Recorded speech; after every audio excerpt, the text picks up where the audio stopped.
More Yellow Vest protests in France, and Mexican cartels diversifying their portfolios. It's January 7th, 2019, and we'll cover it all today on The Hot Zone. This is The Hot Zone. Engaging with the news in a whole new way, international war correspondent Chuck Holton brings insight into areas of crisis and lets you help those affected.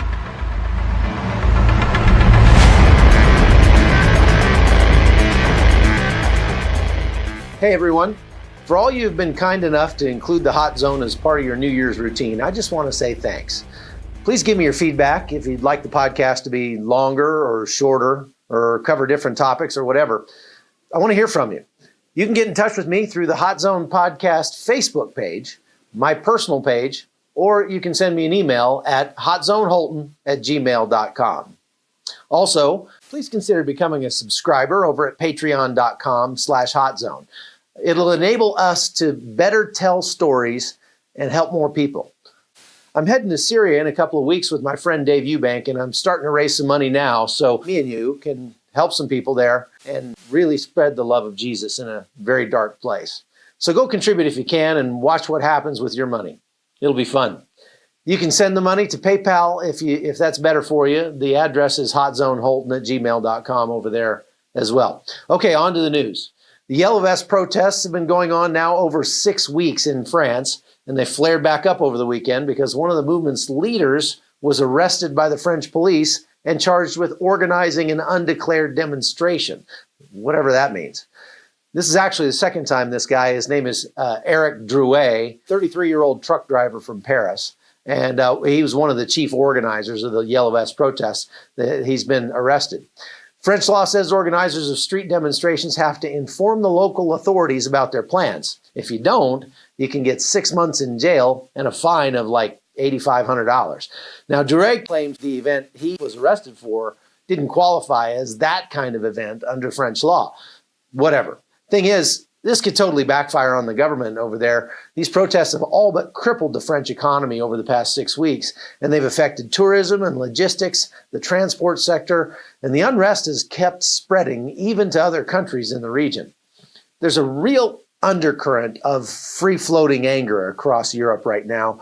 The tension stems from super high taxes, anger at the EU establishment, and the rules that they impose on member states.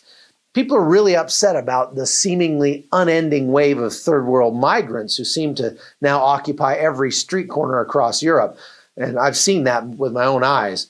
There's rising violence and, well, all that is sort of bubbling over in France. So that's what we're seeing there. What's weird about the Yellow Vest movement is that both the far right and the far left are eager to claim it. The protesters there have marched to protest the high taxes French citizens pay, but they've also agitated for more paid vacation days and other kind of left-leaning causes. Then the street thugs over there take advantage of the unrest to loot and pillage, and you got a pretty sporting spectacle in the streets of Paris. But this crisis has been building for some time. Watch this. Paris, France, once synonymous with romantic getaways, fine dining, and world-renowned artwork. In recent years, however, it's become better known for horrific scenes like Charlie Hebdo, the Bataclan Theater, and other massacres, all with one thing in common: radical Islamic jihad. Well, of course, the French culture has been changed. Society is becoming more and more violent. A culture of confrontation has been important in France. It's not only the responsibility of the immigration, it's the responsibility of the politicians who have really hidden the topic, who have refused to confront it. They were not taking responsibility to tell the truth to the people and trying to assimilate these people. Our government became too much social. Those people, they come here and they want it all, they want it now, and the government to give to those people what a lot of people, French people, don't have. It makes heavier the burden for the other people who are working, and then it attracts people who want to live on this welfare state. You're losing the best, you're getting, I won't say the worst, but you're getting people who want to live with the welfare state. The balance is broken. Tensions are high in France, which has seen more than one terror attack per month since the terrible attacks on the Bataclan Theater and National Sports Arena in 2015. Anti-government rioting has also swept the nation, and there are some places around Paris the police say they just won't go. That means citizens in these areas are left with no good options for protecting their families, as the government's ineffectiveness has been shown during recent violent protests. The police has not the ability to stop the rioters. They don't have the right to fight back. So this is why you can see all these cops, for example, when they're torching their cars with a policeman inside. That's insane. And the policeman who just went out of the car and who didn't fight back against the rioters got the Medal of Honor from the French Minister of Interior, which is absurd. I mean, the guy has been praised for not responding to the rioters. They're not being allowed to even defend themselves against the rioters? Not only that, their recommendation is don't defend, don't fight back, and if you get hurt, you'll get a medal. Fox News coined the term no-go zones in France. The rest of the mainstream media has jumped on them and said that's fake, that's not true, there's no such thing. Is it true or not? Well, ask the police. Ask the police if they want to get in some areas. Ask the firemen, ask the ambulances. They know they can't get there because they will first create more turmoil, and second, they will be under assault in some areas. They don't want to take the risk, so these are no-go zones. They exist. They don't like to see police there. When police officer, patrol police goes there, they send them things with fire or big... They get attacked. Stuff. They get attacked. People are afraid. They are afraid. Well, that's no way to live. It's not a way to live. We traveled around Paris to several of the so-called no-go zones. We were warned not to be seen filming in those areas, so we used hidden cameras to record what we saw. No police. No police. You don't let the police in here? Yeah. No police. Police ici. Police ici. Stop. So we were just approached by these two young men while we were filming, and between my broken French and their broken English, they communicated to us that we had to be careful filming around there because there was a lot of drug trafficking, and that if the police showed up, it would get very bad between them and the police. They did not appreciate police presence, and that if there was police in the area, that there would be a fight.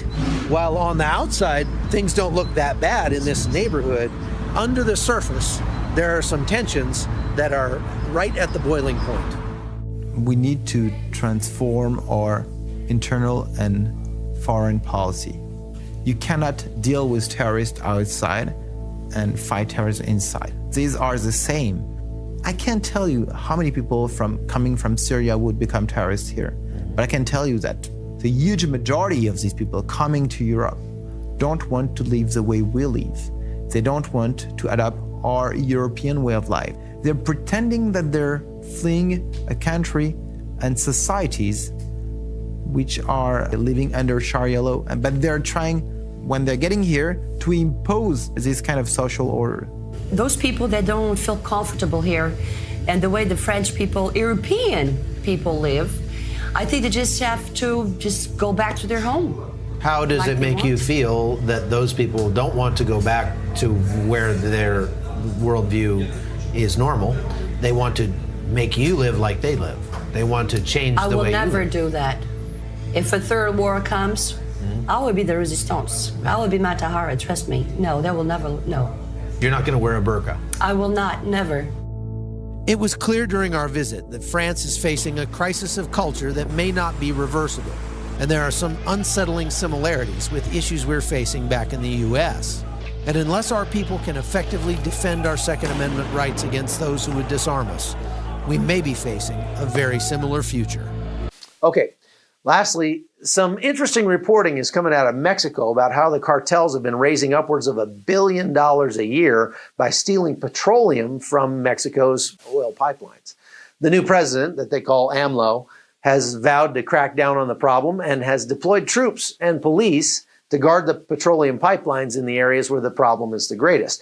They've got almost 23,000 miles of petroleum pipelines in that country, so you can imagine this is essentially impossible. You can't cover them all.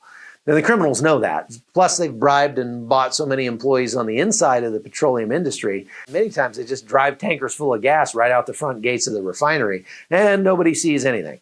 Now, this is a pretty monumental problem, and we're talking like 26,000 barrels of gasoline being stolen every single day.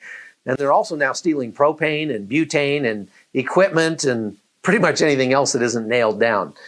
Cartels are like any other big business. They focus on their core competencies, but at the same time, they're always looking for ways to diversify their cash flow. Narco traffickers in Colombia do the same thing, only it's not with stolen oil. Now, in the case of Colombia, it's with another one of their incredible natural resources. There, the criminals are big into illegal gold mining and extortion. Medellin, Colombia. In the 1980s, it was known as the murder capital of the world and was the epicenter of the drug cartel run by notorious kingpin Pablo Escobar. But a lot has changed in 30 years. Today, Medellin is working hard to portray a reborn city that is safe and traveler-friendly. The Colombian government has made great strides in countering the drug traffickers with the help of more than $9 billion in military and other aid from the United States over the last 30 years. Total production of cocaine in the country dropped by over 70% over the 2 decades following its peak in 1991. But the cartels and criminal gangs are shifting their business model to a different product, one for which Colombia is also known: gold. Some are calling it the new cocaine, and the illicit gains total more than $2.5 billion a year. Carolina Arbales is an activist who leads a socially responsible mining project. It's impossible to say how much gold we have in Colombia. Colombians have mined gold for thousands of years. Now it's being extracted at an ever-increasing rate, but as much as 80% of the mining being done is illegal. A large percentage of that is now finding its way into the hands of terrorist and criminal organizations. It's easy to transport the gold, it's easy to sell it, and it's very profitable. It's a very good business for them. So good, in fact, that the cartels reputedly now make 5 times as much from illicit gold mining than from cocaine. The government estimates that there are 6,000 illegal mines today across the country, but Carolina says that number is misleading. Not all the miners that are now called illegal miners are criminal. They're just traditional miners that don't know how to make the transition to become legal. Finding a miner to discuss the subject on camera turned out to be a challenge. It took us 2 days to find a mine in the mountains outside of Medellin. We've been driving around trying to find one of these illegal gold mines, and we were told there was one somewhere up this hill, but we're over 9,000 feet above sea level, clear up in the clouds now, and we haven't found one yet. So I'm not sure how much farther our vehicle can make it up this road, but we're going to do what we can and see if we can find a mine. We eventually reached a small village. The people were reluctant to talk at first, but after a while gave us the name of a local mine owner who eventually agreed to an interview. Eladio Antonio Suarez comes from a long line of miners. He's been mining here for the past 12 years. The actual mines are down below. We bring the gold up with a winch. He feels fortunate to work in an area that sees little cartel influence. In these parts, it's very difficult to make a living. We end up working for the cartels whether we like it or not. You have to be on their side or else. The 100-year-old mine shaft burrows deep into the mountain, and down here the work is difficult and dangerous. We're now several hundred meters underground, and they estimate there's over $20 billion worth of gold in these mountains. The question is how to get it out. These miners are trying to get their share of it by loading 2 or 3 tons of rock a day by hand into these mine cars and taking them up topside. This mine is now considered legal, but Suarez does not have good things to say about the process or the Colombian government, which has added massive regulations and up to 70% tax on his profits. We're gonna have to get a new generator to process the gold faster and easier, since the States keeps putting more regulations on us. It's the only way to make a profit. Once they get done taking their taxes out, we aren't left with much. The miners who work this area of Colombia don't mean to support terrorism or drug traffickers, but in a lot of cases they don't have any choice. That's because the narcos charge what's called a vacuna, or a tax, on every mine that's in this area, and they have to pay it. It's a protection racket, and if they don't, things could go very badly for them.